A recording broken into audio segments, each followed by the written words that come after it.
আমার নাম ডক্টর সুমন্ত বাগচি, প্রধান শিক্ষক, ফাটাপুকুর সারদামণি উচ্চ মাধ্যমিক বিদ্যালয়। আমাদের বিদ্যালয়ে প্রত্যেক বছরই ছাত্র সংখ্যার উপর নির্ভর করে কম্পোজিট জ্ঞান বলে একটা টাকা দেওয়া হয়।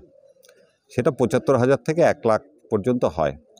দুটো ধাপে দেওয়া হয়, ৩৭,৫০০ যাদের ৭৫,০০০ পায়, আর যারা ১ লাখ পায় ৫০,০০০, তারপর আবার ৫০,০০০।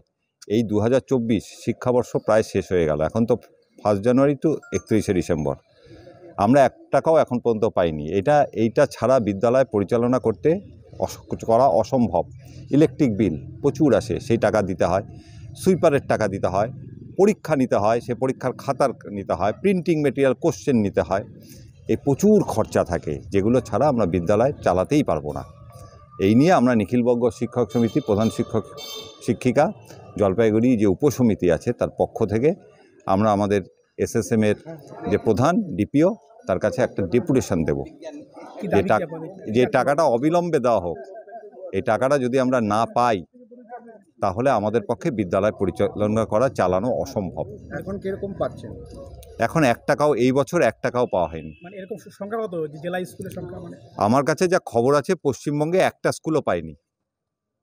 স্যার বলছি যে এই ধরনের যে পরিষেবা, যে ক্ষেত্রে আপনারা বর্তমানে ইলেকট্রিক বিলও দিচ্ছেন বা যে ক্লিনিং এর ব্যাপার রয়েছে সেগুলোও করছেন, এবং কোশ্চেন পেপার, সেগুলো ছাত্রছাত্রীদের কাছ থেকে আমরা ডেভেলপমেন্ট ফি হিসাবে যে 240 টাকা নেই, সরকার বেঁধে দিয়েছে একজন ছাত্রছাত্রীর কাছ থেকে 240 টাকার বেশি নেওয়া যাবে না। আমরা তার বেশি নিতেও পারি না। এবং তাছাড়া হচ্ছে আমাদের এমনও হয় যে একজন পরিবারে 3 জন ভাই বোন পড়ে। গ্রামাঞ্চলের স্কুলগুলোতে এটা খুব বেশি ঘটে। তখন তাদের একজনের কাছ থেকে শুধু আমরা টাকা নিই, বাকি 2 জনকে ছেড়ে দিতে হয় বাস্তব পরিস্থিতির উপর নির্ভর করে।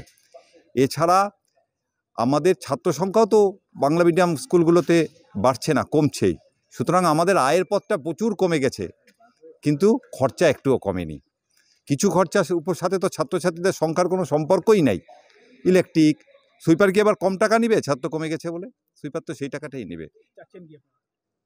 আমরা চাচ্ছি অবিলম্বে কম্পোজিট জ্ঞানটা দেওয়া হোক। ইতিমধ্যেই যথেষ্ট অসুবিধা হতে শুরু করেছে। আমাদের বিদ্যালয়ের প্রধান শিক্ষক শিক্ষিকারা অনেকেই নিজেদের পকেট থেকে টাকা দিয়ে চালাচ্ছেন। এই টাকার যে কি কোথায় পাবো, কিভাবে পাবো আমরা জানি না। স্যার বলছি জেলা জুড়ে এরকম স্কুলের সংখ্যা কত রয়েছে?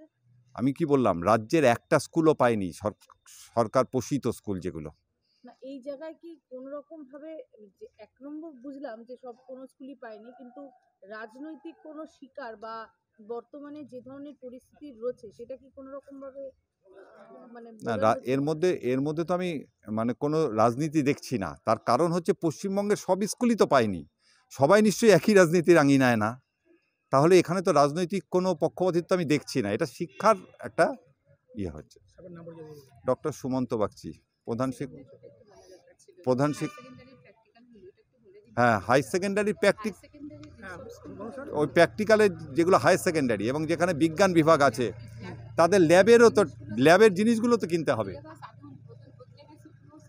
এগুলো সমস্ত মিলে একটা বিভৎস অবস্থা। এই ভিডিওটিকে লাইক করুন, আপনার গুরুত্বপূর্ণ মতামত কমেন্টের মাধ্যমে আমাদের জানান এবং আমাদের চ্যানেলের ভিডিও সবার আগে দেখার জন্য ইউটিউবে গণশক্তিকে সাবস্ক্রাইব করুন, ফেসবুকে ফলো করুন এবং শেয়ার করুন আপনার পরিচিতদের মধ্যে। আমাদের চ্যানেলে আপলোড হওয়া ভিডিও নোটিফিকেশন পেতে বেল আইকনটি ক্লিক করতে ভুলবেন না।